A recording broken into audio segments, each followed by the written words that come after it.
ازيكم عاملين ايه؟ اهلا بيكم معايا يويو مجدي هاند ميد وشنطه جديده من اللولي. شنطه غالبا كلنا هنعملها وكلنا بنستخدمها.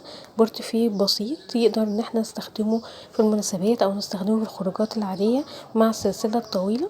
والموضوع سهل قوي ومبتاخدش وقت كتير، ولو حد مبتدئ كمان يقدر ينفذها لان هي حجمها وعرضها مش كبير. تعالوا نشوف مع بعض هنعمل ايه. الادوات اللي احنا هنستخدمها النهارده هنستخدم مع بعض لولي مقاس 10. زي ما انتوا شايفينه كده هتلاقوا حجمه كبير نسبيا، فبالتالي بنخلص بيه الشنطه بسرعه.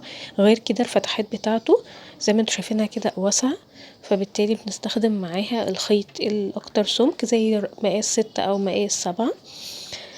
في بعض الشنط كنا بنستخدم من الكيس ده كيسين لانه هو كيلو، فاحنا هنا هنستخدم مش كيسين، هنستخدم كيس واحد علشان بس نعمل البورتفيه بتاعنا. وزي ما قلنا الخيط مقاس 60 ملي، ده اللي يتناسب مع اللولي بتاعنا مقاس 10 علشان زي ما انتوا شايفينه كده سمكه اتخن شوية. وفي اللي بيحبوا كمان مقاس 70 عادي مفيش مشكلة. تعالوا نجهز مع بعض ونبدأ مع بعض ان احنا نبدأ الشغل الشنطة. وهنبدأ مع بعض هنقص قطعة من الخيط. طبعا زي ما اتفقنا لو حد مبتدئ كفاية قوي متر، لو حد لا بقاله فترة ممكن نطول في الخيط، بس كده كده مش معنى ده ان الخيط لما نطوله ان هنعمل بيه الشنطة كلها او البورتفيه كله، لان السؤال ده بيجيلي كتير. لا احنا زي ما انتوا شايفين كده بنجيب البقرة على بعضها وبنستخدم منها اكتر من مرة. بجيب طرفين الخيط ما بين ايديا بالشكل ده علشان نبدأ ندخل فيهم اللولي ونوصله لمنتصف الخيط زي ما اتعودنا مع بعض. وهنبدأ نشتغل زي ما احنا متعودين. هنحط 4 خرزات من اللولي زي ما اتعلمنا بقى في الفيديوهات التعليمية اللي احنا نزلناها قبل كده، واوصل ال4 خرزات لمنتصف الخيط، واخر خرزة هنا برجع فيها تاني بنفس الخيط وبكون زي حلقة كده. الحلقة دي بنسميها العقدة بتاعتنا علشان بنعقد بيها الخيط اللي احنا بندخله، بالتالي بيدي ثبات للوحدات بتاعتنا. هدخل من العقدة دي او من الحلقة دي لطرف الخيط التاني نسحبه كده، بتبقى دخلت العقدة معانا شديناها جوه الخرز. وفي نفس الوقت الواحدة زي ما انتوا شايفينها كده ماسكة نفسها واللولي مش بيفك. هرجع الطرفين تاني ما بين ايديا واحط خرزة يمين وخرزة شمال، والخرزة اللي تحت بنعتبرها التالتة معانا، يعني باقي خرزة الرابعة بس نضيفها. يبقى هنا دي واحدة ودول 3، اليمين والشمال يبقوا 3، ونحط الرابعة بالشكل ده ونرجع فيها طرف الخيط نكون في ايدي الحلقة. الحلقة دي بعد منها طرف الخيط التاني اللي في ايدي التانية، فيتكون معايا تاني وحدة، ويبدأ كده ان انا برتفع السطر بتاعي. طبعا مهم جدا السطور الاولانية هي اللي بيبقى فيها الشغل كله، وبعد كده هيكون تكرار للي احنا شغالينه ده بإذن الله. هنكرر مع بعض تاني. هنا خرزة وهنا يمين وشمال خرزة، ونرجع نحط الخرزة الرابعة دي بنحطها يمين او شمال عادي ما فيش مشكلة، حسب الخيط مثلا اللي انتوا شايفينه الاطول، حسب ما انتوا متعودين حركة ايديكم، ما فيش مشكلة في الحتة دي. وزي ما انتوا شايفين كده الغرز او الوحدات طالعة كلها جنب بعضها مستقيمة علشان احنا شغالين بالعقد، وكمان غير العقد ان احنا شغالين بالخيط اللي مناسب لحجم الخرز اللي احنا مستخدمينه. لان حتى لو عملتوا العقد بس الخيط رفيع بالنسبة للخرز مش هتلاقوه في الاستقامة اللي احنا متعودين عليها. وبكمل لحد ما اعمل ايه عدد الوحدات اللي انا عايزاها للسطر. فانا هكمل لحد الوحدة 12، وممكن نرجع في الوحدة 13 عشان الارتفاع. زي ما عملنا كده قدامكم ده السطر الاولاني، وباقي له اخر وحده اللي انا هرتفع عندها. طبعا يعني عدد الوحدات اختياري، انا فكره 12 و13 دي انا يعني ده اللي حباه الحجم اللي انا عايزاه، فانا بالنسبه لي ال 13 هي دي اللي هرتفع عندها. يعني ان انا المفروض الف طرف الخيط ده لفوق. طيب الفه ازاي لفوق؟ هناخد نفس الطرف اللي احنا عايزين نطلعه لفوق ده وهنحط فيه ال3 خرزات المرة دي بمرة واحدة، مش هنقسم ما بين الخيطين. وهقفل في الخرزة التالتة واشد الطرف التاني من الخيط ونعمل العقدة بتاعتنا.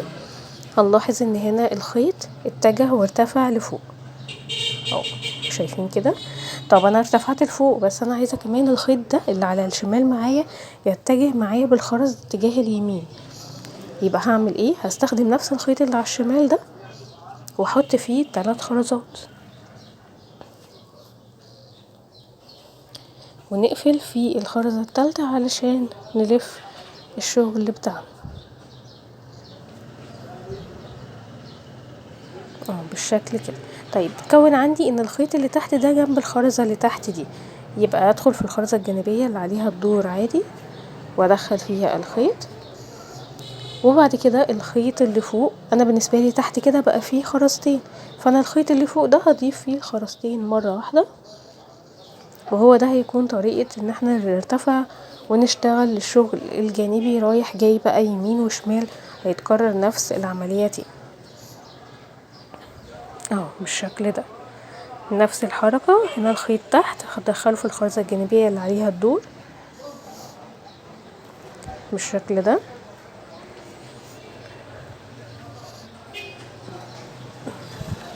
والخرزة اللي فوق بحط فيها الخرزتين اللي عليهم الدور.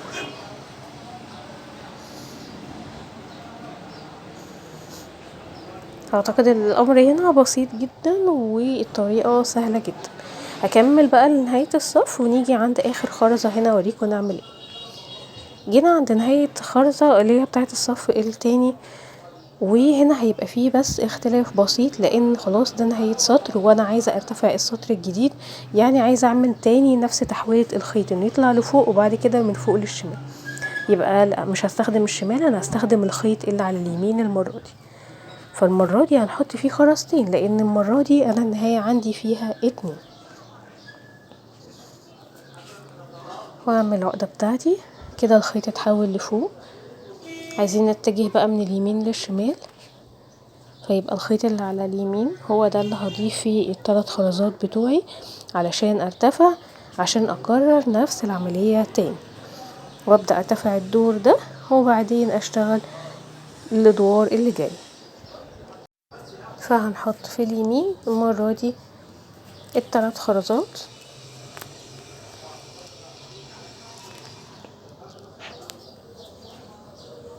ونقفل في تالت واحدة، وهتلاقوا كده نتكون معايا خلاص ارتفاع السطر التالت.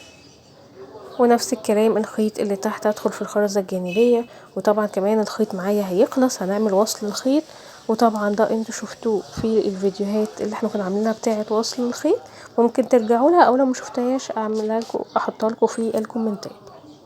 كده خلاص هنكمل بنفس النمط وهرتفع عدد من الادوار وهرجع لكم تاني اقول لكم ارتفعنا كام دور وهنعمل ايه في البورتفيه. رجعنا تاني وجهزنا القطعة بتاعتنا زي ما انتوا شايفين كده. عملنا هنا 20 دور. ال20 دور دول هيتقسموا لأكتر من حاجة، هيتقسموا جزئين اللي هو وش وظهر، وهيتقسموا جزء كمان هنضيفه اللي هو الكفر بتاعنا غير الجوانب اللي احنا نعملها. فاحنا هنعد من هنا 6 وبعدين صفين اللي دول القاعدة، فمفروض ان احنا هنتني عند الجزء ده بالشكل ده، وبعد ال2 دول هنقسم تاني الشنطة تاني علشان عايزين 6 قصاد ال6، 6 و6 12 وال2 14، هيبقى باقي 6 تانيين هما اللي هيكونوا الكفر بتاعنا زي ما انتوا شايفين كده. بس احنا هنجهزها كده ونوقفها بالشكل ده علشان نعمل الجانبين بتوعنا اللي هما فوق القاعدتين دول او الصفين دول. هنقص قطعة من الخيط وهنبدأ منين زي ما انتوا شايفين كده. لما هاجي اعمل القاعدة المفروض اربطها بالجنب بتاعها، وبالتالي انا لما باجي احط الخيط بحطه في الخرزة الجانبية اللي هي من اخر وحدة موجودة مع خرزة القاعدة بتاعتي، يعني هحط هنا وهنا، وهتشوفوا على الطبيعة اما نشتغل هتفهموا اكتر ايه اللي بيحصل بالظبط. وهنوسطن الخيط زي ما احنا متعودين. واوريدي زي ما انتوا شايفين كده احنا دخلنا في خرزتين، يعني هيبقى باقي ان انا اضيف خرزتين زيهم ان شاء الله. فهنضيف على انهي خيط؟ هنضيف على الخيط اللي هو فوق ده، اللي هو على الشمال معايا. بما اني بادئه من ناحيه الشمال هحط الخرزتين ونقفل في تاني واحده، ونشد طرف الخيط. هيتكون معايا اول وحده للقاعده، تاني واحدة على طول المفروض خرزة القاعدة اللي جنبها، وبرضو خرزة السطر اللي المفروض الارتفاع جنبها، يعني دول 3 زي ما انتوا شايفين كده. فهندخل الخيط في الخرزة اللي تحت، وبعدها الخرزة اللي جنبها على طول جانبية بالشكل ده، وهنقفل بالخرزة الرابعة.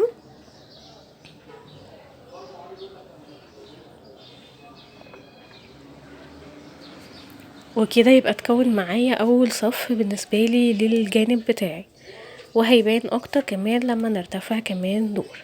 هنرتفع ازاي؟ الخيط اهوت جانبي، يبقى يدخل في الخرزة الجانبية دي اللي جنبها على طول، واللي هي ارتفاع الدور التاني. والمرة دي زي ما انتوا شايفين كده احنا بادئين الارتفاع من جهة اليمين، فالخيط اللي على اليمين ده هو اللي هنستخدمه لحد ما نروح الناحية التانية. يعني هنا بقى خرزتين، يبقى هنضيف 2، فهنضيف على نفس الخيط اللي على اليمين معانا ده عشان نتجه الناحية التانية اتجاه الشمال. وطبعا بما ان الجوانب احنا مش عاملينها عريضة وان هي صفين بس، الموضوع بيكون سريع جدا، يعني ده من اسرع البورتفيات او الشنط اللي انتوا هتشتغلوها. جينا هنا برضو هيبقى نفس الحركة، عندي الخرزة اللي تحت وهي كده كده نهاية الدور، يعني جنب الجانبية هنا هدخل الخيط في الجانبية هنا، فهيبقى اوريدي معايا 3 خرزات. هيبقى باقي ان انا اضيف الخرزة الرابعة بس وطبعا هنضيفها بقى في اي خيط من الخيطين مفيش مشكلة.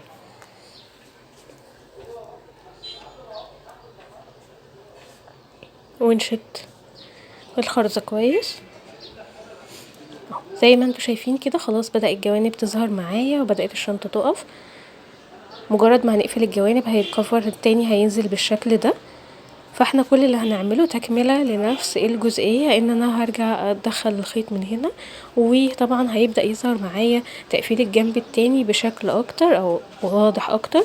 هنقفل الجنبين ونرجع مع بعض كده. قفلنا الجنبين خلاص، البورتفيه اصلا معالمه باينه. يعني اللي كمان مش عايز يكلف قوي او بتعمل لنفسها ومش عايزه تكلف اكسسوارات، تقدر ان هي على الشكل ده تحط سلسله اليد بتاعتها على طول، او لو عايزه تعملها سلسله من اللولي بالخيط مفيش مشكله، خاصه ان هو الاوفايت اصلا بيبقى هو مدي شياكه زي ما انتوا شايفين. الموضوع مش محتاج اي حاجه. كل اللي هنضيفه بعد كده ان احنا هنحط السلسلة بتاعتنا، هنحط القفل، وطبعا احنا ضفناهم قبل كده، سواء القفل اللي هو بيتخيط زي ده،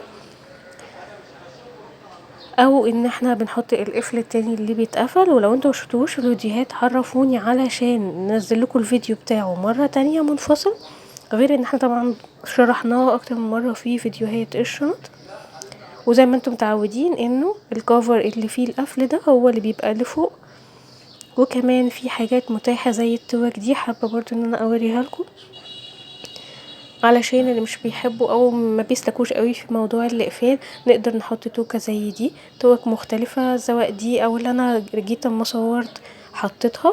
الاتنين بيبقى شكلهم حلو قوي. في انواع توك كتير مختلفة هتلاقوها عند برضو محلات الخردوات اللي بتجيبوا منها. واهم حاجة ان احنا نحطها في النص بالظبط عشان تدي الشياكة بتاعتها، يا اما على الجنب في الشنطة نفسها. والدراعين الذهبيين بتوعها دول كل الغرض منهم ان احنا بنتنيهم على الخرز من الناحية التانية، بحيث ان احنا نحاول نثبته، سواء ان انتوا عايزين تفردوهم لبره كده او تضموهم على الخرزة الداخلية لجوه. بيبقى على حسب رسمة الشكل وعلى حسب طول الدعامة دي او المعدن ده. وفي كمان طبعا السلاسل اللي هي الجاهزة تقدروا تجيبوها، بيكون سعرها اعلى شوية من السلاسل النحاس، نقدر نركبها بسرعة وبسهولة زي دي كده. وهي دي اللي اعتمدناها اصلا في شكل الشنطة اللي احنا صورناها. لان كمان فيها ميزة لو ركبنا الاقفال ان يقدروا يطولوا ويقصروا فيها زي ما هما عايزين. وكمان نقدر ان احنا نبقى نضيف حلقات بحيث العميلة تقدر تدخلها من جوه الحلقات الجانبية، وده برضو احنا نفذناه في اكتر من فيديو. قولولي ايه رأيكم، حبيت اعمل لكم حاجة تكون سريعة جدا عشان المناسبات والعيد قرب، واللي ما عملش لنفسه شنطة يلحق يعملها. هستنى رأيكم، قولولي عجبتكم ايه اللي ناقصكم في الفكرة، وحابين فكرة ان احنا نعمل حاجات سريعة اكتر ولا الشنط الكبيرة. وده كان الشكل والفينش في الاخر لما اخترنا كمان توكة تانية وركبنا القفل بتاعها. ما تنسوش لايك للفيديو وفولو للقناة لو عجبتكم.